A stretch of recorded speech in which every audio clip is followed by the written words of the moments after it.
And welcome back to Primetime Sports Tuesday. Now, as the search continues for Jamaica's next set of great male sprinters, one outstanding junior athlete may not be among them. TVJ Sports understands that St. Elizabeth Technical star sprinter Sachin Dennis is in the process of switching allegiance to represent the country of Bahrain, but against the wishes of one of his parents. Where is Sachin Dennis? That has been the question on the lips of track and field fans and analysts over the last year.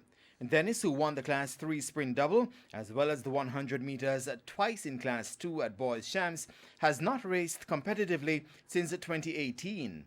That year, his winning time of 10.20 seconds for the Class 2 boys 100 meters was faster than the 10.24 posted by Calabar's Tyreek Wilson to win Class 1.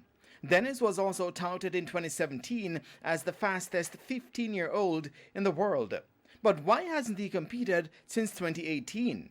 There have been talks of injury, but even more eye-opening has been a revelation to TVJ Sports that Dennis is being courted by Bahrain for a move to represent that country, and that it is being done against the wishes and knowledge of his mother.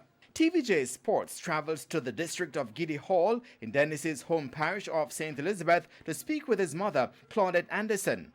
Anderson has expressed hurt and disappointment with how the matter is being handled by his coach at Stets, Reynaldo Walcott, and his father, Dalford Dennis. With his parents no longer in a relationship, Dennis's mother says she's being kept away from her son and is in the dark about his future. But it was not always so, as she actually attended a meeting to discuss him running for another country. 2016, I think it was March, the coach invited me to a meeting. Right. Up there telling me about Sachin and his performance and all of that. And he's talking about the track and field, like in Jamaica you don't have people who excel well in track if they don't do well and all of that. And he's looking at where he can excel for other countries. She adds that she later told Coach Walcott she did not agree and that she would prefer for him to represent Jamaica. I even texted him and said, so what's the rush? And he said to me that I should let him know when I'm back in Jamaica so that I can set up a meeting so we can meet and discuss all of that. I came back in April, and from April until now, I haven't got a call. April of which year? 2016. Okay. I haven't got a call from him.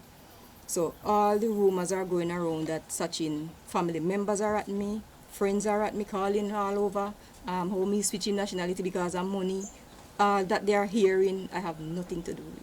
Anderson says she has been kept in the dark since, but revealed that Sachin has actually traveled to Bahrain.